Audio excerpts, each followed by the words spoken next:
kalau pengen tahu gimana dunia startup, apalagi ini bidangnya menarik gitu ya, pertanian gitu, bisa langsung nanti join bareng Tanigo gitu.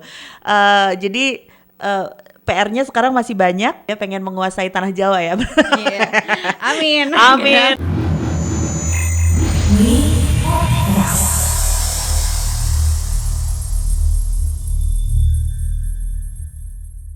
Halo, apa kabar Metafams? Ketemu lagi di Mi Podcast. Kita udah cukup lama nggak ketemu, tapi senang sekali akhirnya kita bisa kembali dan membawa angin segar. Karena kalau yang kemarin-kemarin kan tamunya sudah rada-rada berusia ya. Nah sekarang ini saya memperkenalkan tamu saya, usianya masih muda banget dan saya ketemu narasumber kita hari ini tuh karena lagi scrolling Instagram gitu.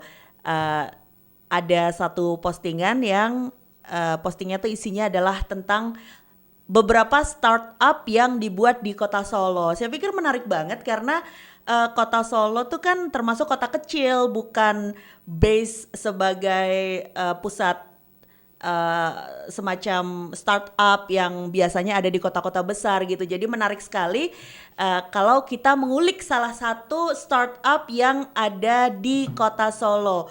Dan startup ini juga yang mereka kerjakan itu juga lumayan seru karena hubungannya dengan pertanian. Anak-anak muda ngomongin soal pertanian, ngerti gak sih? Langsung saja saya bertemu dengan Rieke Salsabila dari Tanigo. Apa kabar? Alhamdulillah baik. Tanigo.id atau Tanigo aja berarti? Kalau untuk Instagramnya tanigo.id. Tapi Tanigo.id. kalau untuk brand kita Tanigo. Tanigo. Rieke umur berapa sih ngomong-ngomong kalau langsung ditembak ya? Oh, iya. Karena masih muda-muda gitu. Rieke Iya. umur berapa sekarang? Untuk aku sendiri itu sebenarnya umurnya masih 22 tahun. Tapi kalau tim Tanigo sebenarnya aku paling muda. Oh gitu. Ya. Jadi 22 tahun di Tanigo posisinya sebagai CPO, Chief Product Officer. Chief Product Officer. Nanti Yes. kita akan ngomongin kerjaan kamu ngapain aja di situ. Tapi menarik ya karena kalau kita ngomongin soal pertanian di Indonesia tuh kan selalu terkenal dengan jargon gemah ripah loh jinawi gitu ya. Tapi betul. aku pikir kita sebagai masyarakat Indonesia itu udah terlalu dalam dinabobokan dengan jargon itu karena kalau kita lihat ketahanan pangan di Indonesia itu kan lumayan rendah ya, cukup rendah gitu. Padahal ternyata banyak banget potensi-potensi yang bisa digali karena sumber dayanya sebenarnya ada gitu, sebenarnya bisa gitu. Tapi kadang-kadang tidak bisa menghubungkan antara satu pihak dengan pihak lain supaya itu bisa jadi bersinergi gitu. Nah akhirnya muncullah Tanigo ini salah satunya. Kita tahu di Indonesia ada banyak startup yang base-nya di pertanian gitu. Tapi boleh cerita sedikit nggak sih Tanigo sendiri tuh sebenarnya apa? Kemudian model bisnisnya seperti apa? Oke, baik. Terima kasih juga ya Kak untuk kesempatannya nih bisa sharing-sharing soal Tanigo. Jadi sebenarnya kalau Tanigo sendiri itu termasuk startup baru karena kita baru dibentuk itu akhir tahun 2020 itu baru terbentuk timnya. Tim 2020 tuh udah cukup lama, kirain cukup baru kapan? Minggu lalu gitu.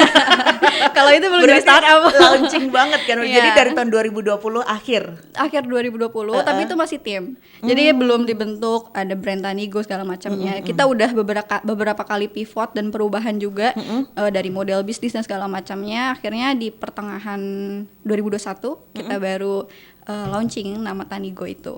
Karena kebetulan kita juga ikut inkubasi dari UNS ya, startup UNS. Gitu. Oke.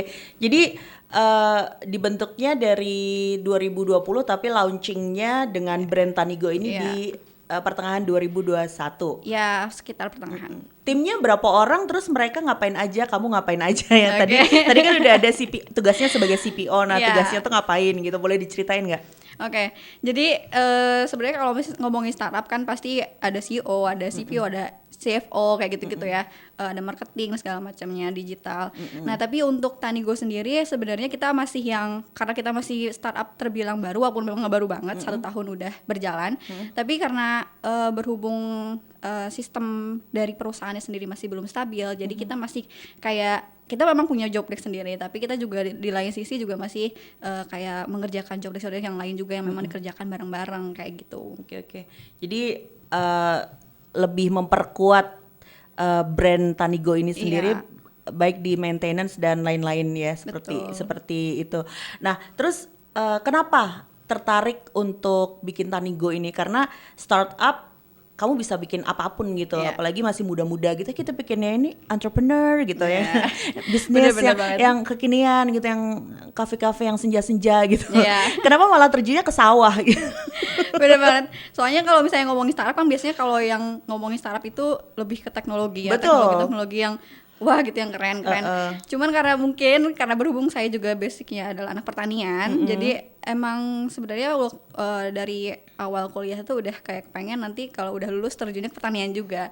Cuman dari situ nggak tahu tuh nanti setelah lulus mau ngapain gitu di pertaniannya, mau kerja di mana segala macamnya. Terus akhirnya mungkin dari jalannya juga ya, tiba-tiba ketemu tim yang satu visi, kita punya tujuan yang sama-sama suka di bidang pertanian. Akhirnya kita membentuklah sebuah bisnis gitu, kita buat bisnis bareng.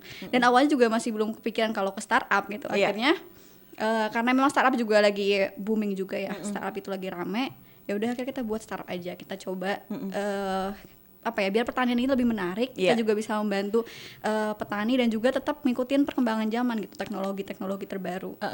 Nah, kenapa orang bikin sesuatu itu kan karena pasti concern pada sesuatu hal juga gitu. Betul. Dari timnya Tanigo sendiri apa sih yang menjadi concern sebenarnya ketika bikin Tanigo ini running sejauh ini? Oke, kalau dari kami sendiri ya, khususnya dari aku sendiri, karena tadi yang kayak kakak bilang di awal, kalau misalnya Indonesia tuh negara yang berlimpah gitu sumber daya alamnya, tapi kalau dibilang berlimpah itu kayaknya masih kurang pas gitu, maksudnya kurang cukup karena kita melihat kondisi realnya itu dari petaninya sendiri aja masih belum sejahtera. Terus juga kita masih banyak komoditas-komoditas yang kita impor, padahal kita masih bisa ngelola itu sendiri. Dan secara kualitas produk pertanian pun juga kita kadang masih suka kalah saing gitu sama produk-produk impor, padahal kan ya kita kaya gitu, kita kalau misalnya bisa ngelola produk itu berkualitas, kita pun juga punya nilai yang lebih. Nah dari situ juga sih yang buat kayak tertarik untuk bisa memperbaiki hal-hal yang memang rada gimana gitu ya kalau misalnya kita ngomongin soal pertanian gitu. Betul. Dan itu juga kita juga pengen mengubah stigma anak muda yang kalau bertani itu maksudnya ngapain sih bertani gitu ya. Kalau nanti kalau kuliah di pertanian ngapain sih? Jangan salah loh, sekarang petani itu sebutannya kalau usianya masih muda-muda tuh life artisan. Artis kehidupan gitu ceritanya. Karena emang bener, kadang bahkan even anak petani pun mungkin ketika dia punya cita-cita atau ingin berkarir, mungkin bakal di luar karir orang tuanya sebagai petani. Mungkin nggak tahu dia jadi dokter kah, atau jadi pengusaha, atau jadi apa. Kadang-kadang susah sekali menemukan anak yang kemudian meneruskan kerjaan orang tuanya. Sebenarnya yang agak yang agak bikin aku penasaran juga, kenapa sampai sekarang di Indonesia dengan negara yang berlimpah seperti ini petaninya masih belum sejahtera gitu. Apakah karena akses pengetahuan mereka yang kurang gitu, karena pertanian kan sama sebenarnya dengan teknologi lain gitu ya, dimana selalu ada kemajuan, selalu ada pembaharuan gitu. Nah, apakah di Indonesia nih masyarakat terutama petaninya ya masih belum mendapatkan akses pengetahuan yang bagus gitu, ataukah mereka belum dapat akses modal yang baik, belum dilirik oleh bank gitu misalnya untuk pinjaman dan lain-lain gitu kan, dicekik tengkulak gitu. Kompleks ya masalahnya. Sebenarnya apa aja sih masalah-masalah terbesar, terutama karena Rika dari Fakultas Pertanian juga ya, boleh sedikit nggak digambarin? Oke. Bener sih, kalau misalnya kita ngomongin soal pertanian itu tuh masalahnya kompleks banget. Dari hulu ke hilir tuh pasti ada aja problemnya. Kalau dari hulu mungkin dari masalah budidayanya, terus dari penggunaan bahan-bahan untuk pengolahannya juga, terus juga dari masalah iklim segala macam. Tapi kan itu dari efek-efek yang faktor-faktor yang gak kita bisa handle kan. Tapi ada juga faktor-faktor yang memang itu ulah dari manusia sendiri. Kayak tadi misal tengkulak, petani itu kadang ngejual ke tengkulak itu dipermainkan harganya. Jadi misalnya harga di tengkulak, kalau tengkulak jual ke pasar itu jualnya harga tinggi, tapi kalau beli ke petani itu harganya rendah. Terus juga dari petani sendiri yang memang kebanyakan petani-petani kolonial, jadi memang petani-petani tua gitu. Karena kan jarang anak-anak muda, walaupun sekarang udah lumayan banyak sih, alhamdulillah itu lumayan banyak anak-anak muda yang mulai melek gitu di sektor pertanian. Tapi kalau dari kita lihat dari data itu tuh tetap masih didominasi oleh petani-petani yang tua. Nah itu juga salah satu faktornya, karena petani tua itu kan mereka, yang pertama mereka tidak paham teknologi, yang kedua mereka udah punya, kalau udah fokus sama ya udah kayak gini caranya, udah kayak gini terus gitu terus, betul. Jadi kayak susah melakukan perubahan ngikutin zaman kayak gitu. Dan juga dari pendidikan, karena rata-rata petani kita itu maksimal itu SMA, dan kebanyakan itu SD, malah banyak yang nggak sekolah kayak gitu. Jadi itu juga salah satu membuat mereka tuh sulit untuk bisa mengakses informasi, pengetahuan baru kayak gitu. Dan walaupun sebenarnya untuk mahasiswa pertanian itu banyak, tapi nggak semua juga mahasiswa pertanian itu terjun kerjanya di bank. Lulus di pertanian, kerjanya kok di bank gitu. Ya itu kan menanam bunga gitu ya lah. Iya. Tapi bunganya bukan bunga beneran gitu. Sebenarnya sih nggak ada masalah ya soal itu. Kan tiap orang punya pilihannya sendiri-sendiri. Termasuk juga saya juga memilih terjun di pertanian juga itu atas pilihan saya sendiri. Tapi juga sebenarnya yang paling penting sih kita bisa peduli gitu sama petani-petani. Walaupun ya mungkin kita tidak terjun secara langsung gitu, tapi kalau misalnya kita ada informasi bisalah disampaikan ke petani gitu. Oke. Nah, dari beragam problem itu akhirnya dari Tanego sendiri ada problem solving apa gitu yang bisa ditawarkan, yang bisa digambarin gitu ke audiens yang sekarang lagi nonton Mi Podcast ini. Jadi kalau untuk Tanego sendiri sebenarnya kita masalah yang kita angkat itu tentang pengolahan lahan. Jadi kan banyak banget tuh lahan di Indonesia yang memang tidak termanfaatkan. Jadi kan Indonesia tuh termasuk negara agraris yang punya lahan banyak, tapi sayangnya nggak semua lahan itu bisa ditanami karena banyak beberapa faktor itu. Pertama itu mungkin karena kesuburan. Jadi memang sebenarnya walaupun kita punya lahan yang banyak, tapi nggak semua lahan pertanian Indonesia itu subur. Itu disebabkan karena kita lebih banyak menggunakan zat-zat kimia. Jadi itu bisa menyebabkan organisme tanah itu jadi mati kan. Nah itu juga yang menyebabkan salah satu faktor tanah Indonesia itu jadi kesuburannya menurun. Okay. Terus selain itu juga banyak lahan-lahan yang memang kayak kurang termanfaatkan gitu, kayak nggak dikelola, lahannya kosong gitu aja. Lahan tidur gitu ya. Lahan tidur gitu aja. Jadi itu kan sayang banget sebenarnya kalau misalnya itu bisa dikelola, bisa diolah, itu bisa kita manfaatkan gitu. Setidaknya bisa menjadi penghasilan tambahan untuk orang-orang di sekitar yang memiliki lahan tersebut atau mungkin petani-petani yang di daerah situ. Kayak gitu. Terus selain itu juga dari masalah pemasarannya juga. Jadi banyak juga kan petani-petani yang sulit untuk mendapatkan akses pasar. Jadi mereka nanam tapi mereka nggak tahu gitu mau menjual tanamannya itu kemana. Nah dari situ juga kita membantu gitu untuk dalam hal pengolahan lahan dan juga masalah akses pasarnya. Termasuk dalam hal pemberdayaan petaninya. Jadi di sini juga kita sosiopreneur juga kan. Kita di sini membantu petani untuk bisa meningkatkan kualitasnya, pengetahuannya, di mana nanti efek sampingnya itu adalah bisa meningkatkan pendapatan petani juga gitu. Oke, jadi semua kebutuhan petani gitu ya bisa diintegritaskan gitu, jadi betul. satu itu. Nah, jadi sejauh ini activity apa saja yang sudah dilakukan oleh Tanego? Kalau untuk sekarang kita udah ada kerjasama di beberapa pemilik lahan. Itu sebenarnya nggak, walaupun Tanego ini dibentuknya di Solo, tapi alhamdulillah kita kerjasama itu udah ada di beberapa kota di luar dari Jawa Tengah. Kayak kita dapat tawaran pengolahan lahan 100 hektar itu di daerah Bandung. Terus juga di daerah Magelang juga ada, sama di daerah Pati. Itu targetnya berapa banyak tanah yang ingin kalian garap sih sebenarnya? Kalau untuk target berapa banyak tanah sebenarnya kita belum menentukan banyak tanah. Daripada jadi klaster perumahan loh. Daripada itu tidak termanfaatkan kan, karena juga ada yang mengajak untuk minta tolong lah untuk diolah gitu ya. Kalau misalnya kita bisa melakukan itu, bisa membantu ya kita usahakan gitu.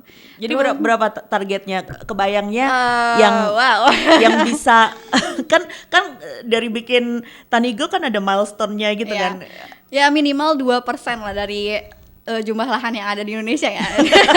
2% itu berapa ya? Kalau Lumayan gede juga sih. kita ngomongin soal Jawa Tengah deh.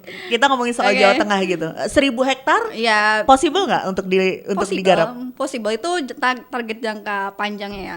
Kalau sekarang itu baru kerjasama di 300 hektar. 300 hektar iya. dengan petani-petani dari Bandung, kemudian Iya, Bandung, Magelang, Pati. Bandung, Magelang, Pati, Iya. gitu. Tanigo ngebantu di pertanian jenis apa? Apakah apa padi-padian gitu, maksudnya Oh, iya. pangan yang biasa, atau kan sekarang banyak nih tanaman-tanaman yang duitnya banyak gitu ya. Iya, betul.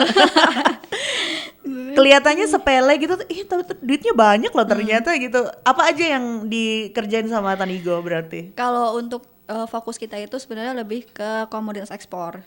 Jadi untuk semua komoditas ekspor insya Allah itu bisa kita kelola. Nah tapi untuk sekarang banget untuk proyek yang terdekat itu kita lebih ke talas beneng. Talas beneng tuh apa sih? Dan ininya apa? Benefitnya apa gitu? Jadi talas beneng ini tuh salah satu komoditas umbi-umbian ya. Dan memang untuk di pasar global internasional itu tuh sangat laku sekali. Dipakai buat apa sih? Itu bisa dibuat sebagai pengganti rokok. Pengganti rokok. Biasanya kalau di luar tuh dibuat sisa kayak gitu. Dibuat kita ada kerja sama buat briket juga. Briket itu buat sisa. Kalau untuk yang talas benang ini dibuat kayak pengganti rokok, serbuk-serbuk rokok yang biasanya dipakai itu. Kayak gitu. Oke. Dan sebenarnya banyak sih tergantung ya dari bayarnya. Jadi kebutuhan tiap negara itu sebenarnya kalau untuk penggunaan beda-beda. Kayak gitu.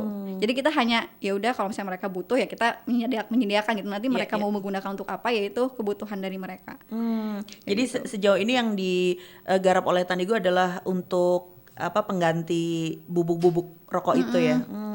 Kalau untuk pasarnya itu. Pasarnya itu. Nah, gimana cara Tanigo untuk bisa menghubungkan dari si petani ini? Misalnya dia punya lahan nih ya, dia punya lahan cukup besar gitu untuk bertanam talas beneng ini. Berapa lama prosesnya dari dia tanam sampai dia panen? Kemudian setelah panen nih diapain? Dibantu apa oleh Tanigo? Jadi kalau panennya itu bisa dilakukan 3 bulan sekali ya untuk panen daunnya. cepet juga Karena ya? kalau misalnya yang Apa aja yang bisa diambil? umbi sama daun. Jadi kalau yang untuk Hampir semuanya bisa. Iya. Sebenarnya kalau kita ngomongin soal komoditas pertanian, kita tuh dari komoditas turunan aja itu udah banyak banget gitu. Kayak misalnya kelapa kan kelapanya bisa, daunnya bisa, kayak Betul. gitu kan. Jadi emang kaya banget lah sebenarnya. Satu komoditas aja kita bisa menghasilkan banyak produk gitu. Kalau untuk talas sendiri itu dari daun sama umbinya. Tapi kalau umbinya itu sekitar 1 tahun. Kalau untuk daunnya itu 3 bulan sekali bisa kita panen. Nah, yang kita yang kita ekspor itu adalah daunnya. Oh, daunnya yang Daun keringnya. diekspor. Iya. Dari dia panen daun yang udah ditanam selama 3 bulan ini, proses sampai dia bisa diekspor apa aja ininya, perjalanannya harus diapain dulu gitu? Ya, sebenarnya kalau dari proses budidaya seperti biasa ya, kayak nanam kayak gitu. Nanti udahnya 3 setelah bulan itu nanti dikeringkan. Jadi memang kalau yang untuk ekspor itu memang yang kering, daun kering. Nanti diolah lagi di pabrik gitu. Jadi memang kita juga Tanigo juga ada kerjasama sama pabrik juga. Dan insya Allah untuk ke depannya kalau proyek ini bisa jalan, Tanigo akan buat pabrik sendiri gitu untuk Oke. pengolahan talas. Iya. Jadi kerjasama dari Tanigo dan petani ini ada kontraknya bahwa di lahan ini akan ditanamin talas beneng, atau mungkin nanti jika ada tanaman-tanaman yang punya prospek bagus juga kontraknya akan ditanamin seperti itu. Iya betul. Oke. Kalau untuk kontrak memang kita kontraknya talas beneng. Tapi kalau misalnya ternyata di daerah itu ada unggulan, komoditas unggulan juga yang dimana itu bisa memberikan benefit lebih untuk petani dan untuk kita juga bisa bekerja sama di sana, kita juga bantu gitu untuk pengolahan itu. Oke. Sejauh ini ekspornya kemana aja sih? Kalau sekarang banyaknya ke Eropa. Kalau misalnya untuk talas emang banyak di Eropa. Oh, yang ambil Ya. Eropa ya justru. Jadi keuntungannya buat petani nih apa? Pastinya untuk distribusi mereka nggak usah pusing lagi lah ya, langsung di handle sama Tanigo gitu. Tapi apakah untuk harganya juga kompetitif gitu? Maksudnya nggak yang drop banget. Seperti apa sih ngebantu petaninya tuh? Oke, kalau untuk harga tetap kita menyesuaikan sama harga dari mereka sendiri ya, harga dari mereka sendiri. Nah kalau untuk sekarang itu kita masih memang belum yang maksimal banget dalam hal pemberdayaan, karena kan di sisi lain Tanigo juga kita masih terbatas ya timnya, karena kita masih baru. Tapi nanti untuk kedepannya kita memang ada mengadakan kayak pemberdayaan juga. Jadi di sisi lain kita membantu petani dalam hal penjualan segala macam, juga ada proses pemberdayaan. Tapi emang itu masih baru rencana untuk ke depan kayak gitu. Nah, kalau misalnya ada yang pengen join gitu ya, nggak tahu dia sebagai pemilik lahan atau mungkin dia pemilik modal gitu, gimana Tanigo mempertemukan ini? Ya, sebenarnya kalau untuk sekarang, karena kan sebenarnya kita mau buat aplikasi juga ya. Jadi sebenarnya nanti pemanfaatan aplikasi itu adalah untuk mempermudah itu juga dalam hal nanti untuk ekspornya, untuk juga pertemuan antara pemodal, pemilik lahan dan petani. Nah, tapi untuk sekarang kita masih menggunakan website sama masih baru yang kayak pendekatan personal gitu. Oke. Jadi masih belum yang digital banget. Oke. Jadi sekarang baru di maintain supaya bisa ke arah sana gitu ya. Betul. Nah, karena sekarang untuk waktu 1 tahun aja udah bisa handle beberapa lahan gitu ya. Berarti nanti kalau misalnya ada petani nih ya, ada petani saya pengen dong lahan saya bisa dibantu oleh Tanigo gitu, daripada tidak digunakan atau mungkin pengen diarahkan ke pertanian yang lebih menguntungkan gitu. Gimana caranya menghubungi Tanigo berarti ya? Ya, bisa langsung menghubungi kami, tapi nanti sebelum itu juga kami akan melakukan survei juga ya mengenai kondisi lahannya, terus juga lingkungannya seperti apa. Karena pun juga ada memang tipe-tipe petani yang memang mereka tuh rada susah diajak berubah gitu. Jadi itu kan ada effort juga ya. Betul. Harus ada pendekatan khusus juga terkait itu. Jadi memang kita melihat dari banyak aspek juga sebelum kita mengiyakan untuk kerjasama.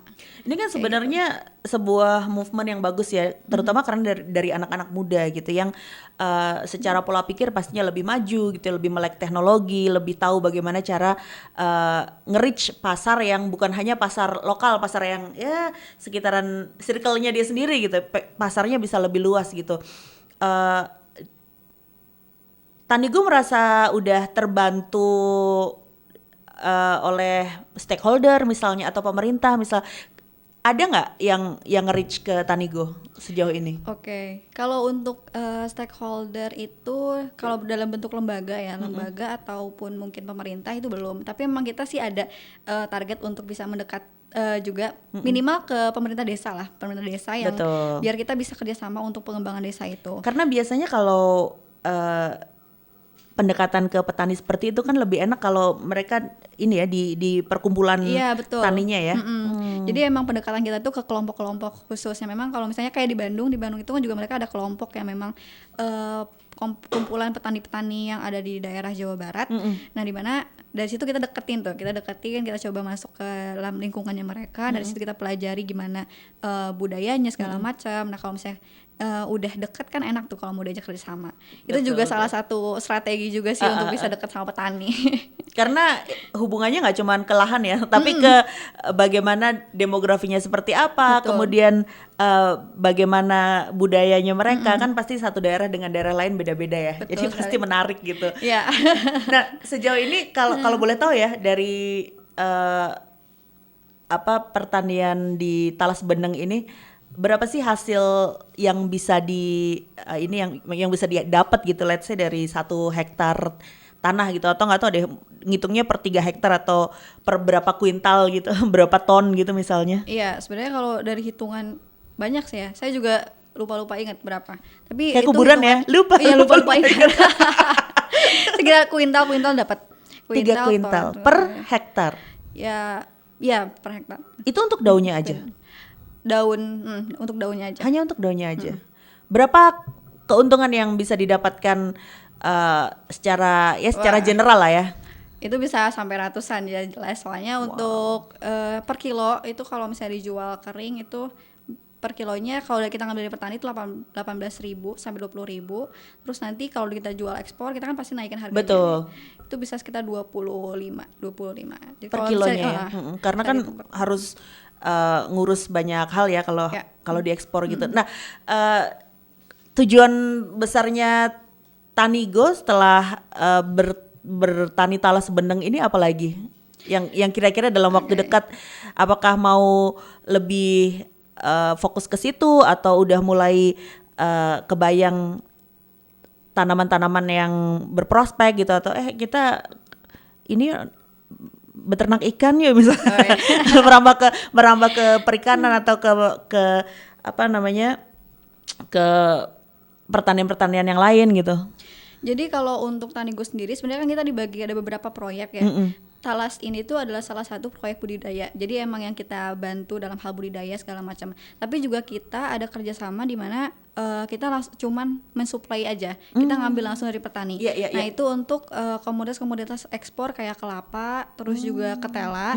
Itu juga kita udah ada kerjasama di sana. Nah kalau untuk kelapa itu turunan kelapa. Jadi kayak misalnya minyaknya. Terus tadi yang saya sebutkan berikat.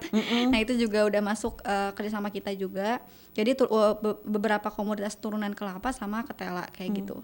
Itu untuk yang terdekat. Sama kita juga ada beberapa udah tawaran kerjasama untuk markisa, terus juga di rempah-rempah juga ada kayak gitu. Terus rempah-rempah tuh ini banget ya, masih sangat digemari gitu. Jamu-jamuan juga ya, semacam kunyit putih gitu, unggulan banget gitu. Nah, pastinya masyarakat jadi terbantu banget karena mungkin mereka dengan akses pengetahuan yang kurang